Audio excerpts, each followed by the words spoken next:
o modo como conduzimos e construímos formas de produzir a nossa existência material, a nossa sobrevivência, as formas com que nós circulamos as mercadorias, o modo como as pessoas fazem o intercâmbio dessas suas trocas, e também o modo como as diferentes classes sociais consomem essa mesma produção.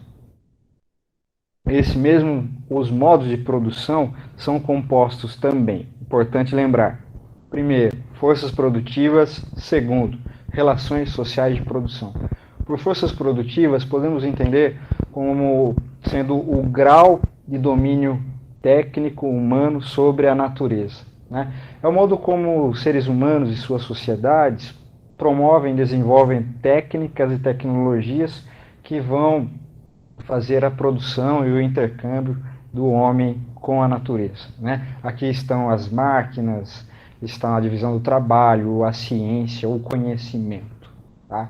As relações de produção ou relações sociais de produção podem ser entendidas como as relações sociais que vão organizar um modo como nós produzimos a nossa vida material. Né? Então, o gerenciamento do trabalho, as leis, o direito, né? Tudo isso, os modos de disciplinamento da força de trabalho, todas essas coisas fazem parte das relações sociais de produção. Diz Marx, né, que existe uma tendência histórica voltada à transformação radical do processo histórico. Essa tendência histórica, ela acontece ou vem à tona naqueles momentos da história em que relações sociais de produção e forças produtivas acirram seu antagonismo, a sua contradição. Né? Quando as relações sociais de produção se tornam correntes, obstáculos para as forças produtivas, aí é o momento em que as revoluções, as grandes transformações podem ocorrer na história. Claro, dependente sempre da força material das classes em luta. Quando as lutas de classe tomam corpo e consciência, aí, segundo Marx, teríamos as revoluções. Tá? Ao longo da história, a gente pode entender como os principais modos de produção destacados por Marx, né, como modo de produção primitivo, aquele construído, desenvolvido pelas sociedades primitivas, né, onde a propriedade era coletiva, onde as relações sociais entre os membros da comunidade eram de cooperação e onde ainda não existia Estado. Tá? Lembrando que para Marx o Estado vai aparecer quando aparece a propriedade privada e essa propriedade é concentrada e apropriada por uma classe específica.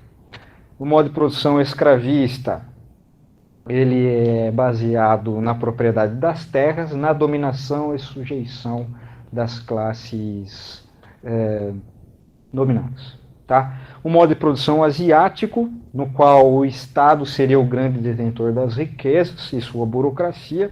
Né? O modo de produção feudal, onde a propriedade ela é feudal, existe uma sociedade estamental e uma rígida hierarquia naquele sistema clássico, né? Primeiro estado, clero; segundo estado, nobreza; terceiro estado, os servos. Né? E, finalmente, o modo de produção capitalista, onde a propriedade privada dos meios de produção acaba se concentrando na classe social burguesa e a classe dominada sendo a classe dos trabalhadores, os proletários. Né? Esse modo de produção também seria baseado no trabalho assalariado. Tudo bem? Essa foi nossa aula sobre modos de produção.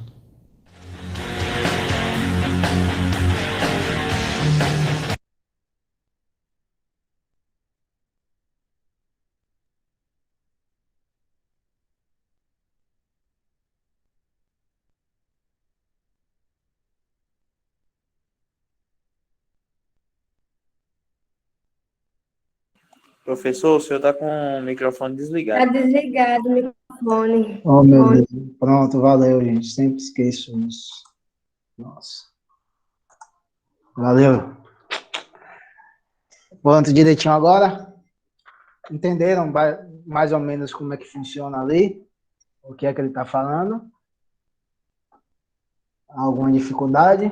Que aquilo vai ser o fundamento da explicação de agora, né? Então, existem esses que eles chamam de modo de produção, né? Essa forma, genericamente, a forma como a sociedade organiza o trabalho, a atividade econômica, né? Não somente diretamente a atividade econômica, né? Mas também os outros complexos sociais, né? Que ajudam nesse processo de organização social. Vai ter o Estado, vai ter a burocracia, o direito, etc. Né? E o modo de produção está falando que contém em si tanto o que eles chamam, que o marxismo Marx chama de forças produtivas, quanto as relações sociais de produção. O fundamento disso tudo, logicamente, é o que eles chamam da luta de classes, né? Então, vai ser mais ou menos o nível de desenvolvimento dessa luta que vai fazer com que haja um processo de revolucionário ou não. Porque há interpretações dentro do marxismo, né, que privilegiam a questão da luta de classe, e há interpretações que fazem quase que uma análise autônoma dessa relação de forças produtivas e relação de produção, quando eles se chocam, é um momento de revoluções, né, de crises sociais e de revoluções. Né. O que ele está falando assim, por exemplo, quando a gente chegar nessa relação entre forças produtivas e relações de produção, quando for falar sobre o sistema feudal, o sistema capitalista, vai ficar mais claro para vocês. Então a gente deixa em suspenso isso, volta para o começo. Comunismo primitivo. É como ele chamava o próprio desenvolvimento da humanidade. Desenvolvimento mesmo, né? No momento do aparecimento do Homo sapiens, né? Quando é o processo, aquele processo evolutivo, né? Tal que é um salto de espécie, né? Um salto ontológico, né? Que surge o Homo sapiens, né? Isso cientificamente falando, gente. Aí ele está falando que existia um comunismo, né? Comunismo por quê? Hein, gente? Alguém imagina? Os Laís já saíram. Comunismo por quê? Naquele momento, naquele período histórico que o Max está discutindo, né, baseado na antropologia, arqueologia histórica, que não existia um desenvolvimento tecnológico que possibilitasse a produção de um excedente, a produção de excedente econômico. Não era a construção consciente das pessoas, né, lá há milhares de anos atrás, né? Era uma consequência do baixo nível de desenvolvimento tecnológico, né? Basicamente, eles eram caçadores e coletores. Então, imagine lá, né? Você com até questões mais triviais, né? Que hoje nós consideramos triviais para o nosso dia a dia, né? Uma panela, um talher, né? Um garfo, uma faca, né? Até a questão eu não sei quando foi que foi descoberto, ou quando o homem dominou o fogo, né? Mas eram questões bem triviais hoje em dia, que para nós hoje em dia é trivial, uma xícara, tal, um copo para beber, um prato, né? Imagine, não existia isso, gente. Né? Não existia quase nada, né? Era pedra, era rudimentos de armas, né? Flechas feitas com pedra, com outras matérias-primas, então era um desenvolvimento muito rudimentar, vamos falar. Né? Então não produzia excedentes econômicos, então eles sobreviviam da caça, que era sempre um perigo, né? Que era sempre um perigo, né? Imagine você caçar lá um animal gigantesco com aqueles instrumentos rudimentares, né? Qualquer acidente poderia ser fatal. Obviamente que a mortalidade era muito alta, tal, então você tinha tudo isso. Existia espaço para o desenvolvimento de classes sociais antagônicas, é óbvio que não. Por quê? Se um determinado grupo social se apropriasse da riqueza ou da coleta e da caça, não existiria nem mais humanidade hoje em dia, gente. Isso é fato. Por quê?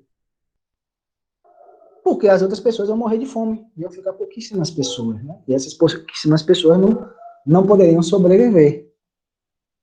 Então, era uma fruto de uma necessidade econômica, né? Só que nesse desenvolvimento, né? Eu estou falando de desenvolvimento histórico, gente, mas não foi uma coisa linear, não é uma coisa rápida, não é coisa nada disso, né? É um desenvolvimento longo, tortuoso, de idas e vindas, mas a humanidade descobre a possibilidade de plantar aquilo que ela coleta no chão. Vamos plantar manga. A gente pode... Ele observa, né, através da sua observação, ele vê lá, né, caiu a manga lá, aqui, aí depois ele ficou lá, né, viu que daquela manga que caiu lá, daquele semente da manga, emergiu um determinado brotozinho que foi crescendo em determinado momento, tornou-se uma mangueira, ou um cajueiro, ou qualquer outra fruta, né? Aí eles descobrem isso, né? No desenvolvimento histórico dele, descobrem isso. Aí também no próprio desenvolvimento histórico, desenvolve-se a complexidade, né? Torna-se mais complexa a cidade, do ponto de vista tecnológico e tal. Eles pensam, não, nós podemos pegar alguns animais, fazer um cercado e criar aqueles animais de uma forma controlada, racional. Sei lá, uma vaca, um porco, uma cabra, etc., né? A gente pode tanto servir como alimentação, como pode servir como fonte de matéria-prima para casacos, etc. No frio e tal. Desenvolve, né? E de um lado é o que, gente? A própria agricultura. Do outro lado é o que chamamos de os rudimentos da pecuária. Então, a partir desse momento, desse desenvolvimento da agricultura, da pecuária, ou é possibilitado a eles, né? E ainda bem, né? Esse desenvolvimento da agropecuária, ainda bem, é possibilitado a eles que eles deixassem de ser nômades. Né? Eu posso plantar aqui e posso controlar aqui, sabendo quando é que ele vai dar fruto, o legume, etc., legume, verdura, qualquer que seja. E eu, criando um gado aqui, ou galinha, qualquer animal, eu não preciso mais ficar me deslocando durante momentos do ano, ou durante quilômetros, né? Não preciso mais, né? Já está aqui, eu já tenho como saber que há a possibilidade de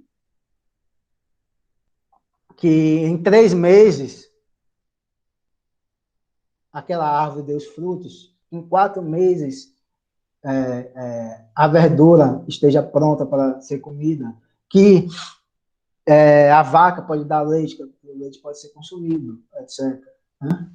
Que ele pode cruzar e depois de 2, 3 meses tem um filhote, depois de tanto tempo. Pode ser agora, vamos dizer assim, planejado. E aí o ser humano deixa de ser nômade e passa a ser sedentário. Ainda bem, né? Senão a gente vai ter que ficar correndo aqui atrás de caça, etc. Olha que interessante essa descoberta. E essa descoberta produz também a possibilidade de, pela primeira vez na história da humanidade, haja a possibilidade de produção do excedente econômico. Isso é importantíssimo. Né? Você tem lá a possibilidade da agricultura dar mais do que uma determinada sociedade consome por ano. De que aquela criação de animais seja mais do que o suficiente para o consumo. Vai sobrar. Eles vão jogar fora? Não vão jogar fora, né? Vai ser apropriado por algum grupo social. Né? Por N motivos, algum grupo social, desculpa que está coçando, viu? Algum grupo social vai se apoderar. É nesse momento, dentro da interpretação de Marx, Engels, etc., que vão nascer as classes sociais. Né? Eu vou falar assim, isso é meu. Vai nascer isso. Sobrou isso, isso é meu. e você vai trabalhar para produzir para que eu me aproprie, ou para produzir para o meu consumo, ou o que quer que seja. Mas vocês é que vão trabalhar, e nós não vamos trabalhar. Pronto. Surgem as classes sociais. Né? Então, desse excedente econômico, desse surgimento das classes sociais, é que vai emergir na história da humanidade aquilo que Marx fala da exploração do homem pelo homem. Então, quando a gente fala, eu esqueci até de colocar o meu slide, que o nome vai ser justamente modo de produção, trabalho e desigualdade social. Esse ponto é muito importante, porque a interpretação dele é que o centro da interpretação, toda a interpretação do materialismo histórico é perpassada pelo próprio contexto histórico daquele fenômeno social ou natural, que quer que seja, ou seja, cada modo de produção, cada período desses tem suas particularidades, suas singularidades, que vai diferenciar, obviamente, dos outros. Cada modo de produção desse surge num determinado momento da história. E isso é imprescindível para você entender uma coisa, gente. A desigualdade social, dentro dessa interpretação, ela vai surgir, logicamente, em um determinado período da história. Então, a desigualdade social, ela não é um dado que acompanha a humanidade desde sempre. Por exemplo, vocês lembram todos vocês conhecem Amoedo, né? João Amoedo, do Partido Novo, que foi candidato a presidente e tal.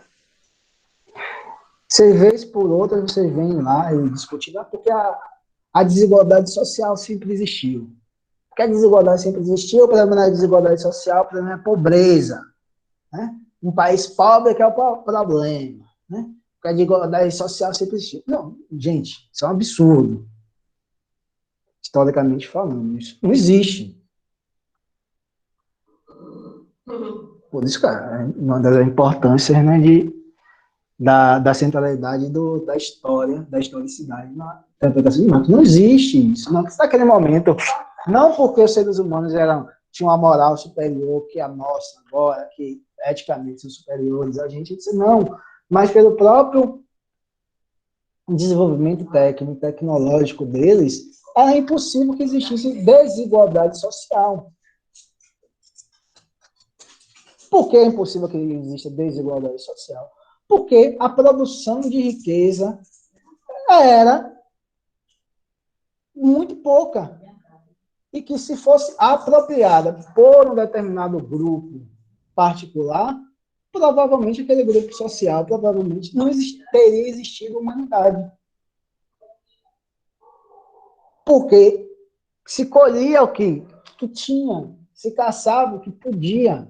Então, você não vai ter 2, 3, 4, 5, 10 pessoas de um grupo, sei lá, de 50, que iria se apropriar dessa riqueza produzida.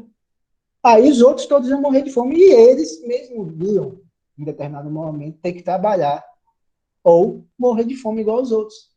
Então, era impossível, do ponto de vista material, que existisse desigualdade social.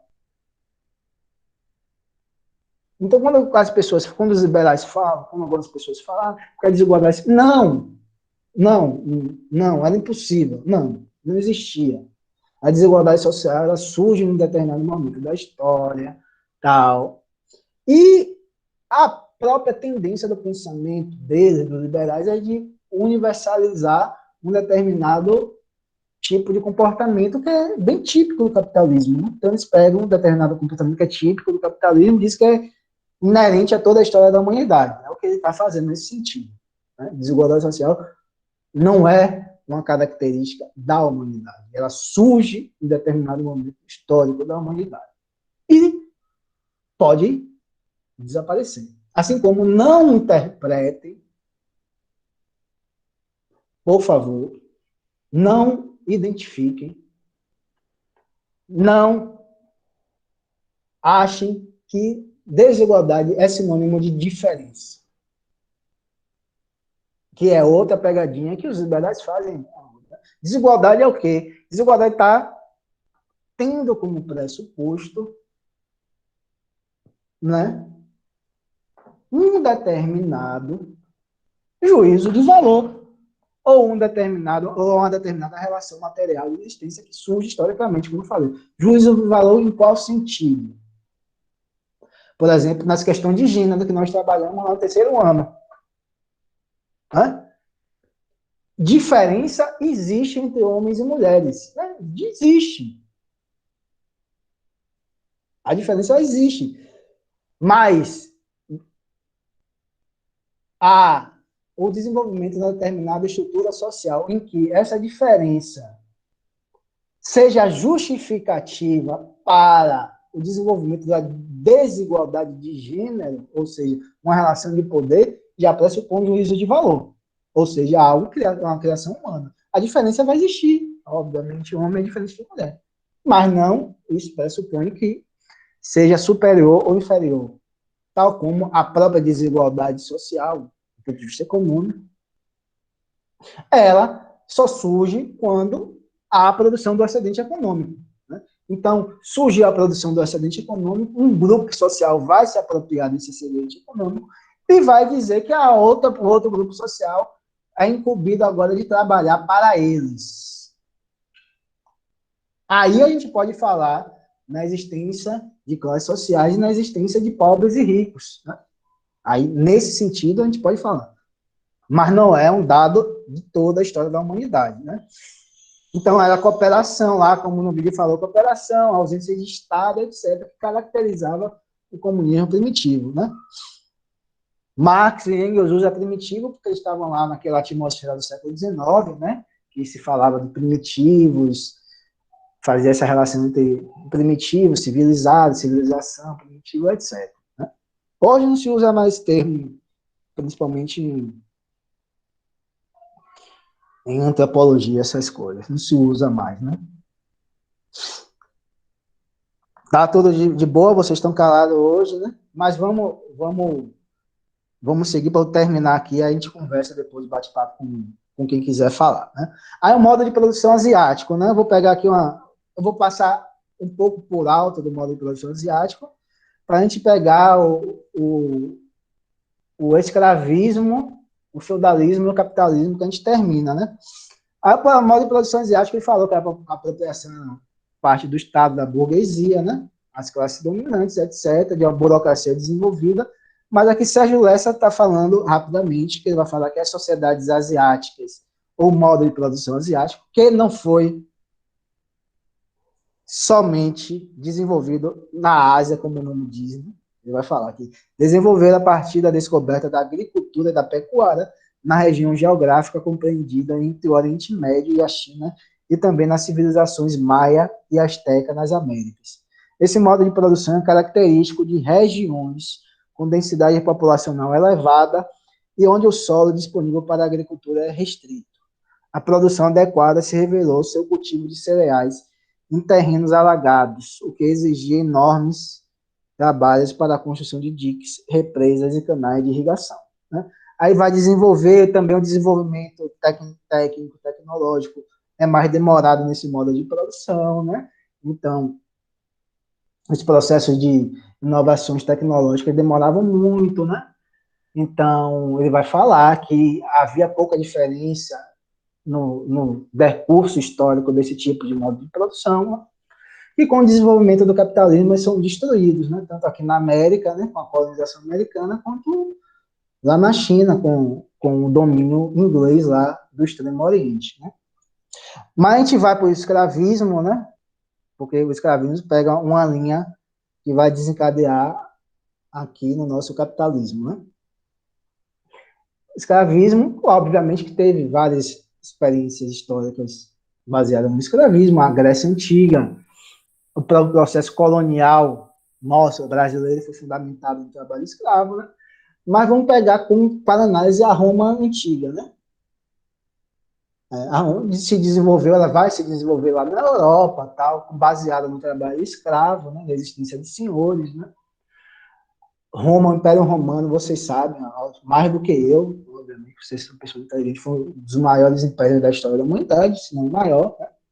Gigantesco aquele Império Romano, cuja capital, obviamente, era Roma, que se baseava no trabalho escravo. O trabalho escravo, como vocês sabem, o escravo é destituído de tudo, né? Até de sua humanidade, né? Então, o escravo pode fazer o que quiser com o escravo.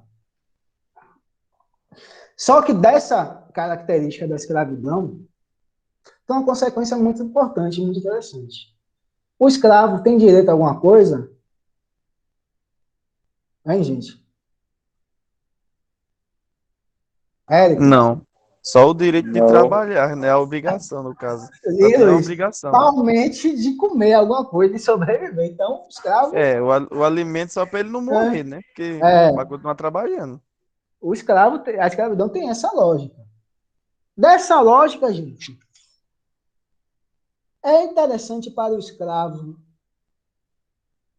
lutar pelo aumento da produtividade dele, pela maior produção de riqueza? Não é razoável isso, né? Imagina, esse cara é escravo, não, vou aqui pensar novas técnicas para o cultivo do solo aqui na Roma antiga. Não é muito lógico, né? Então, qual é as maneiras que os senhores romanos, né, tinham para aumentar a produção de riqueza? Através das conquistas, né? Por isso que era um império que se caracterizava pela guerra, né? A conquista, você tem 2 pontos, né? Que você ganha territórios para, sei lá, plantar alguma coisa, para criar alguma coisa, para produzir alguma coisa. E, principalmente, novas mão de obras escravas. Então, era a conquista, tinha que conquistar, né?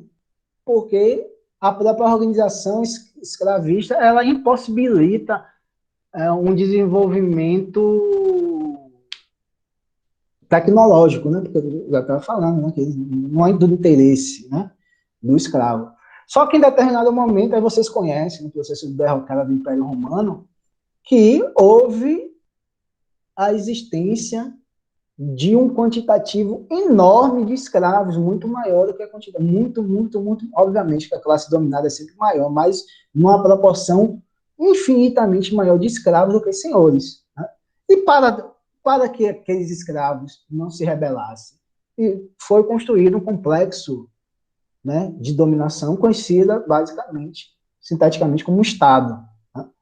Através se desenvolveu forças repressivas, né, o exército, e uma burocracia. A burocracia é para organizar a cobrança de impostos para financiar o Estado. O exército é para descer o porrete em quem se rebelasse contra a ordem estabelecida.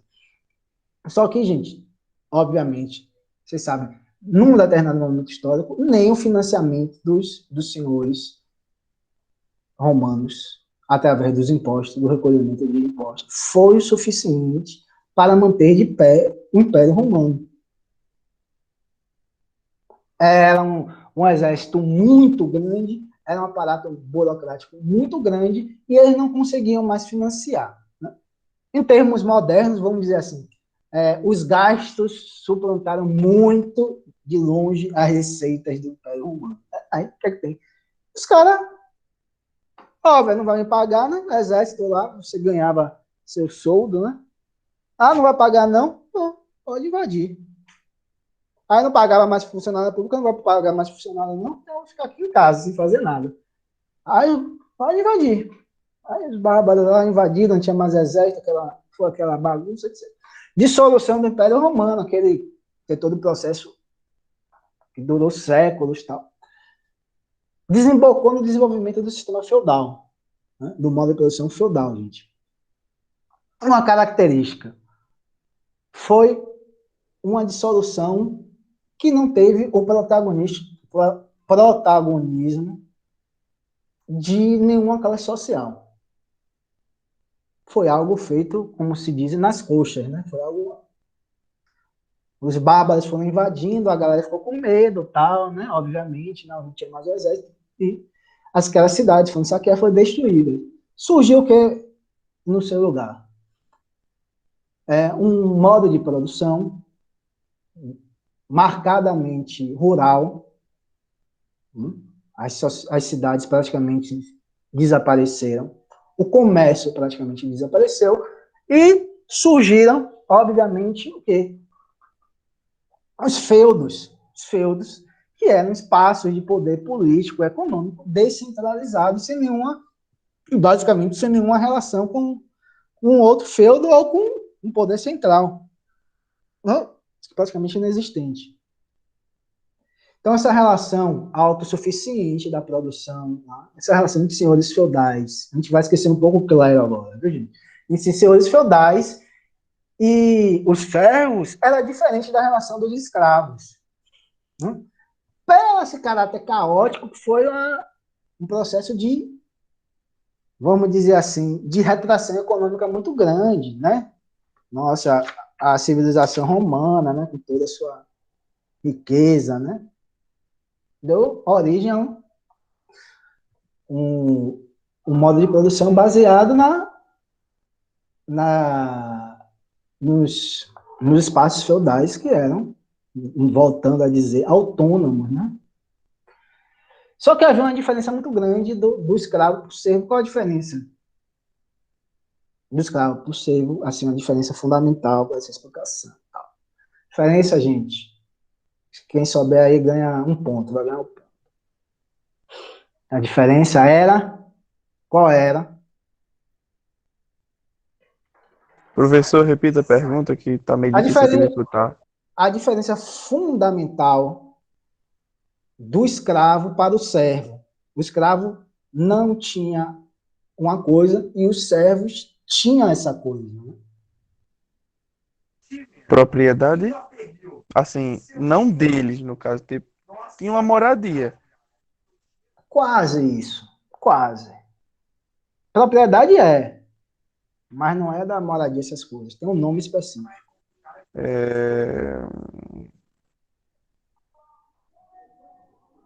Éricles, Lindenberg está calado hoje, Iazinho. A outra Iazinho. Remuneração. Não é, não. É propriedade de alguma coisa, Luiz, mas não é de casa, moradia, não.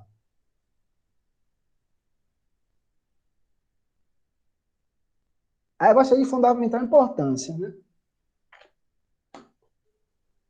Laís, chuta? Sei não, professor. Perderam. Tô pensando aqui, mas sei não. Quer dizer, Vou falar. Sei, não lembro. É propriedade, como o Luiz falou. A propriedade dos meios de produção. Do arado, vamos dizer assim, da enxada. Eles tinham essa propriedade, né? Eles tinham essa propriedade e naquele pacto entre senhores feudais e servos, era uma relação que tinha direitos, deveres de ambas as partes, né?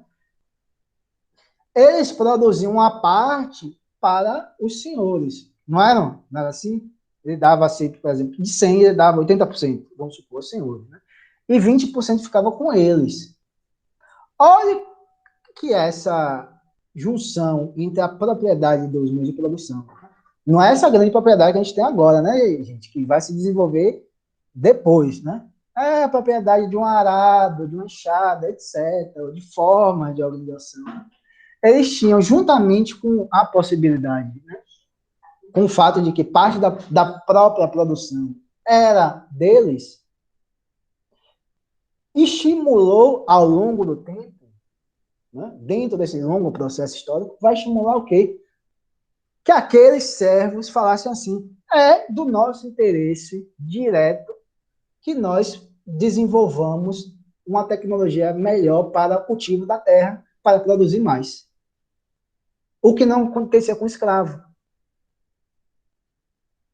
Por que isso ocorria? Porque eles iam ficar com uma parte. Se ele produzisse mais, qual era a lógica? Eles ficariam com uma parte maior do que eles produziam. Ia melhorar a vida deles. Então era do interesse deles.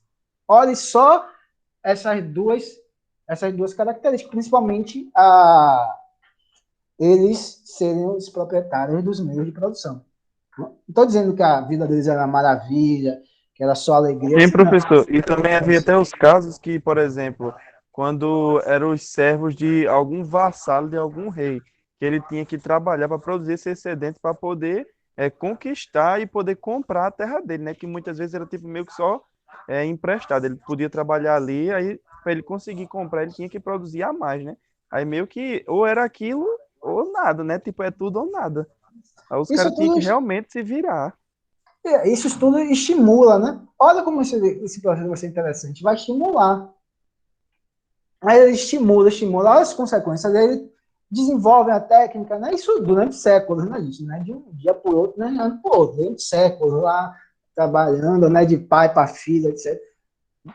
Constrói, sei lá, uma inovação técnica que aumenta a produtividade um pouco. Olha, eles vão se alimentar melhor, né? Se alimentando melhor, provavelmente eles vão ficar doentes com menos frequência. Lembre-se que lá não tinha quase remédio, não tinha remédio nenhum que nós conhecemos hoje, né? Os remédios eram basicamente os naturais, né? Não existia, obviamente não existia. Olha, a gata vai... Aí,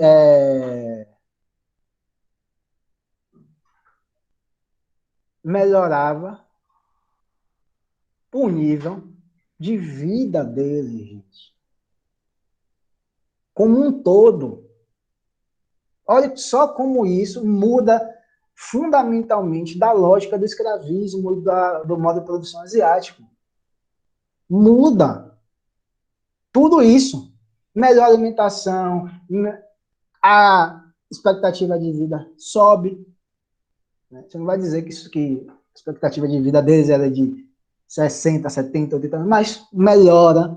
Obviamente que a alimentação melhora. O que é que acontece? Você fica doente com menos frequência. Tem tudo isso, né, gente? E produzindo mais, volta aquela discussão sobre o excedente econômico. Você produz mais para o senhor feudal, produz mais para você mesmo, ou seja, você tem uma capacidade de produção agora que sobra algo do que você produziu, ou seja, a sua família consome menos do que você está produzindo. Olha as consequências disso tudo. As famílias produzem mais do que consomem. Se as famílias produzem mais do que consomem, sobrou alguma coisa. Óbvio. E essa sobra de alguma coisa faz o que com ela? Né? Naquele período histórico. Faz o quê? Os servos agora poderiam vender o excedente de produção. O que, ao longo do período histórico, faz com que aquele comércio que praticamente desapareceu na Idade Média retome. Aquelas cidades que praticamente desapareceram com a destruição do Império Romano do Ocidente vão reflorescer. Através da melhoria de vida, as famílias aumentam. Dessas famílias aumentam aquele estrutura, aquele acordo de senhores feudais e servos, esse acordo começa a ser quebrado, porque os servos, a quantidade de servos passa a ser maior do que a necessidade econômica de um determinado feudo em particular. Eles são expulsos, eles vão sobrevivendo, saqueando outros feudos, fazendo o que for e, principalmente, comercializando algo. Claro, tudo só roubo, vamos supor assim, obviamente. Tudo isso faz com que o comércio refloresça, as cidades cresçam novamente. Comércio crescendo e cidade crescendo. Comércio crescendo, vão surgir os comerciantes, né? Aquelas pessoas dedicadas ao comércio, aos artesãos, etc., mas principalmente os comerciantes, vão começar a ganhar muito dinheiro com o comércio. Aquelas cidades, né? Você lembra a história que aquelas cidades tinham o nome de burgos, né? Principalmente aquelas que ficavam próximos aos feudos, chamando de burgos, e a classe dominante, obviamente que a burguesia, surge, se desenvolve nesse período histórico, né? Então, olha como essas diferenças da organização do trabalho, do escravismo para o feudalismo, ela vai mais ou menos explicar o processo de surgimento da própria burguesia, do próprio capitalismo. Então, como a posse dos meios de produção e a posse de parte do produto do seu trabalho faz com que haja um certo estímulo daquelas pessoas para aumentar a produtividade, começa a produção de excedentes econômicos, essa produção vai ser vendida, aí vai renascer o comércio, né? As rotas comerciais vão ressurgir, vai se desenvolver a cidade, vai se desenvolver os comerciantes, eles vão ficar ricos, etc., etc., e vão desenvolver mais tarde a chamada Revolução Industrial. Aí no começo da aula estava falando do modo de produção, da relação entre forças produtivas e relações sociais de produção. Eu não falei que ia ficar mais claro agora. Fica mais claro por quê? Esse processo de desenvolvimento da burguesia é um processo também, todo processo histórico é demorado, gente. Não é algo que acontece de um dia para o outro. Então, decorre séculos, né? A Idade Média acaba, né? Historicamente acaba, começa a Idade Moderna, não é verdade? Só que é apenas, vamos dizer assim, no final do século XVIII, em que a burguesia realmente se estabelece enquanto classe dominante do ponto de vista econômico e político, né? Através da bendita da Revolução Francesa. Até então,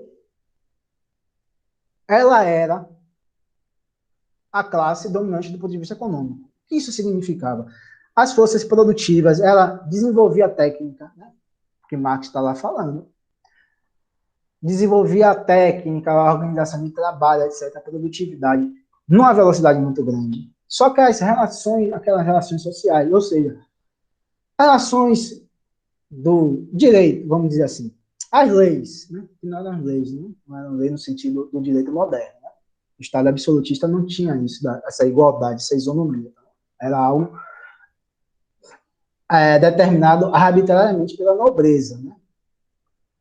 A própria importância do cristianismo, a própria ausência de igualdade, a própria ausência de liberdade. Eram relações sociais nas quais elas funcionavam como se fosse uma trava para o desenvolvimento, o plano de desenvolvimento econômico das forças produtivas. Ou seja, você tinha ainda nobrezas, você tinha ainda espaços em que era de determinada família, outra de outra família, outra de outra família, e que, se algum burguês quisesse fazer algum tipo de negócio, olha a dificuldade, ele teria que ir lá em pagar as taxas, pagar os impostos, para vender. Aí quando se ele não tivesse nem vendendo, se ele estivesse passando pelo território de outro, provavelmente ele tinha que passar alguma coisa. Aí ia no território de outro, ele tinha que pagar novas taxas, etc. Né? E isso atravancava o desenvolvimento econômico da burguesia. Fora o peso de outras determinações, por exemplo, religiosas, né? Como o cristianismo, né? O catolicismo, impedia muito o desenvolvimento ao condenar os juros, etc., a cobrança, todo esse desenvolvimento do capitalismo que, um pouco anterior, já no século XVI, com a Revolução, com a Reforma Protestante, já sofreu um abalo. Mas ainda persistia, né? Porque a França tem uma tradição mais católica, etc. Então, tudo isso funcionava quase como uma corrente que não deixava que o capitalismo desenvolvesse plenamente suas forças produtivas. Então, a Revolução Francesa é justamente isso. O que é a Revolução Francesa? Quebra com todas as correntes feudais do Estado absolutista, mata a família real francesa, literalmente, guilhotina. Essa parte da história que os liberais hoje em dia não gostam de lembrar, né? Mas ocorreu, gente, né? A família real e membros da nobreza da França foram mortos e decapitados, literalmente, perderam a cabeça, não é só metaforicamente, literalmente. E tudo aquilo que impedia o livre desenvolvimento, a burguesia destruiu. Então, a liberdade, a igualdade, etc., só para o desenvolvimento econômico, propriamente dito, e ela se estabelece enquanto classe dominante, né, desse novo momento histórico, classe dominante economicamente e politicamente, né, que explora o trabalho assalariado, né, do proletariado, né, as duas classes fundamentais, burguesia e proletariado, e vai ter essa distinção mais importante do próprio modo de produção capitalista. Porém, ela vai ter outras distinções, né? Uma distinção muito interessante é que, olha, a produção do escravismo, a produção do comunismo primitivo, a produção do feudalismo, a produção do modo de produção asiático, né? Todos esses modos de produção, a produção de riqueza econômica, gente, ela tinha um objetivo principal: o atendimento das necessidades humanas das pessoas. Aquele excedente que era produzido era um excedente que oriundo do desenvolvimento da nova técnica de plantação, de cria de algum tipo de animal, etc., mas não tinha o objetivo de ser vendido, não era com o objetivo, assim, claro, estabelecido de ser vendido. Não era. Todos os modos de produção anteriores. O capitalismo vai pôr no centro de nossa sociedade a produção voltada para o mercado.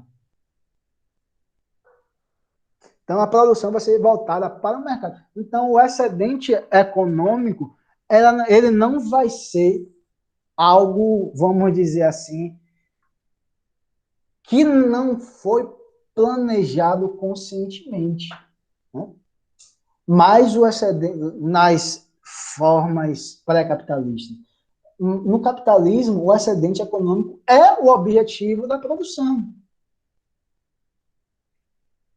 Produzir excedente econômico para ser apropriado pela burguesia é o objetivo da produção. Excedente econômico no sentido de produzir lucro, viu, gente? A acumulação de capital, a acumulação de lucro é o objetivo dessa produção econômica, através da mais-valia, etc, etc. Mas fiquem com isso, a produção é para a troca, não é para o consumo. E nós vamos consumir quando? Nós vendemos, né? A não ser que, eu sempre falo, a não ser que tenha algum grande fila de fazendeiros, de uma família de fazendeiros, de industriais, de comerciantes por aí, né? Se não tiver, vocês são trabalhadores, então vocês vendem sua força de trabalho em troca de um determinado salário, e desse salário você vai lá no mercado e compra suas coisas, né? Não é mercado propriamente dito, não, na internet, qualquer lugar, né? Mas você tem que vender sua força de trabalho para ter salário e comprar. Então é isso. Produz para a troca, não é produção para o consumo. O que isso significa? Significa, dentre outras coisas, uma das mais importantes, é que se você não tiver dinheiro, se você não estiver trabalhando, o que é que você vai fazer?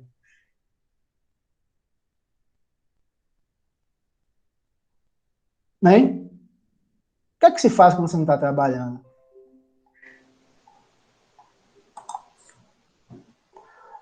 A dificuldade de você se sustentar, de sobreviver enquanto ser vivo, torna-se muito difícil. Porque é a única forma que nós temos de consumir, ter acesso à produção da riqueza material da sociedade. É a única forma dos trabalhadores. Porque, justamente, a burguesia, o objetivo da burguesia é a produção do excedente econômico, que vai virar lucro e a apropriação privada de todo o lucro, de toda essa riqueza social produzida. Então, essa é uma diferença muito grande das outras formações sociais. Aí você vê aberrações completas, né? De um processo de um mundo ainda nem saiu da pandemia, etc., né? De milhares de pessoas que perderam renda ou salário, ou estão vivendo na miséria, né? Aqui no Brasil, principalmente isso, né? Aí você tem todo esse momento histórico delicado para nós trabalhadores e você vê ao mesmo tempo 2 bilionários brincando de quem chega no espaço. Primeiro, de quem chegou discutindo, né? Pagando não sei quantos milhões de dólares para dizer que chegou no espaço. Esse é o modo de produção capitalista. E eles não estão cometendo crime nenhum. Não é nenhum crime, né? Você pode criticar uma coisa assim, mas é a lógica do jogo, né? A lógica do sistema. Eles estão lá, eles ganharam dinheiro, são bilionários, né? Se pessoas morrem de fome, mesmo com uma produção de alimentação que daria para alimentar toda a população mundial, mesmo que o número de casas vazias em São Paulo, por exemplo, é maior do que o número de pessoas sem casas para morar na mesma cidade, né? Mesmo tudo isso é extremamente normal, aceitável, porque a economia de mercado é isso, a produção para a troca, para a produção de excedente econômico que produza lucro, que isso se transforme em riqueza privada de meia dúzia de pessoas, né? Metaforicamente falando, né? Meia dúzia de pessoas, enquanto há um processo de empobrecimento geral. Isso é algo novo na história, né? Com isso também Marx, nem eu, tampouco eu, estamos dizendo que os outros modos de produção foram uma maravilha, foram menos pior. Não. Mas apontando que, enquanto existir produção de excedente econômico, o surgimento de classes sociais, vai existir a tal da bendita desigualdade social. Só na sociedade, ou no começo lá do desenvolvimento dos seres humanos, era impossível produzir excedente econômico e tornava-se possível o desenvolvimento e aparecimento das classes sociais, ou numa sociedade futura em que conscientemente as pessoas eliminem as classes sociais. O excedente econômico vai existir, continuar existindo. O problema todo é a apropriação, né? Porque eu falei, eu passei assim falando do excedente econômico, a questão é que o excedente econômico ele possibilita, a gente pode deixar bem claro, ele vai possibilitar o aparecimento e o desenvolvimento das classes sociais. Ele possibilita, tá, gente? Não é o excedente econômico que faz com que, né? Ele vai possibilitar, né? Não é ele que vai dizer que é o fator determinante de que existe a produção de excedente econômico, necessariamente vai existir a existência, ou vai existir as classes sociais, desculpe. Não, porque esse excedente econômico ele pode ser guardado, sei lá, dividido, feito alguma coisa que não haja um processo de apropriação desse excedente econômico por um determinado grupo social, como, por exemplo, no hipotético comunismo, tá, gente? Para deixar bem claro. Viu? Então, gente, Yasmin já se despediu, são 11 horas. Vocês já devem estar com fome, né? Eu estou desde as 8 horas dando aula para os maravilhosos e maravilhosas alunos e alunas do Instituto Federal. Então, nos vemos na próxima terça-feira, né, gente? Com mais resolução de exercícios do Enem. Né? Querem falar alguma coisa? Acho que hoje nem deu tempo de vocês falarem. Que a gente deu Foi um Eu tema muito percebi que grande. já não estava na sala. É, É por isso que o senhor ainda conseguiu falar hoje, pessoal. mas o Luiz participa também, e é bom participar, Eric participa, Yasmin também. As meninas que eu acho um pouco caladas, né? Mas as meninas eu acho um pouco caladas em todas as turmas, né? Não sei por quê, tem que falar mais, botar a boca no trombone. Mas Jean bota, fala mesmo. Mas Éricles e Luiz também participam muito. Luiz, a gente ficou conversando um tempão na outra aula, não foi, Luiz? Quase que o professor não almoçava mais. Fomos até 12 horas. Foi. Mas a gente vai discutir mais coisas, que tem algumas coisas ali que a gente...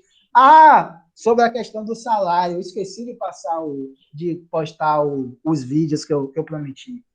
Quando você citou lá o negócio do salário baixo, eu vou tentar explicar depois. Mas eu vou passar uns vídeos lá no Classroom, aí eu marco você. Aí eu falo com você. Mas todo mundo pode assistir, né? Que é aprendizado, né? Sobre a lógica dos baixos salários nas nossas economias dependentes, né? Uma explicação assim, baseada em Rui Mauro Marinho, né? Teórico da teoria da dependência, né? Aí, mas a gente vai discutir mais vezes, viu, Luiz?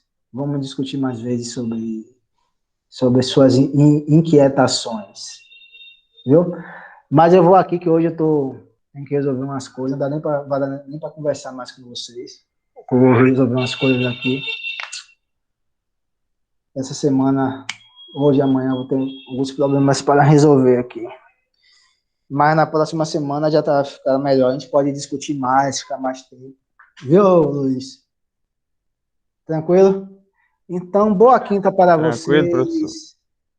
Boa quinta para vocês. Se cuidem aí, né? Esperando a vacina, né? Chegar e tal. Bom almoço. Éricles. Um abração, Éricles. E valeu aí, professor. Abraço Fica aí, mais- velho. Até a próxima. Você está mais calmo no sentido que você está falando menos do que lá no terceiro ano, Éricles. Estou sentindo sua falta, Ah, viu? professor, é porque nessa aula aí não teve muito espaço para falar, né? E foi um assunto bem denso. É porque a gente falou uma discussão que ia demorar mais. Aí eu tive que, na aula remota, a gente tem que condensar, né, gente? Eliane, Lidenberg, um abraço, Lidenberg, boa quinta, bom almoço. Abração aí, abraço. Valeu, Eliane, Yasmin, até terça. E Laís, até terça também, gente, viu? Tchau, Nos professor. encontramos próxima Tchau, terça. Professor. Valeu, Valeu, professor. E tchau. até a Pessoal. próxima. E bom final de semana, viu? O seu também.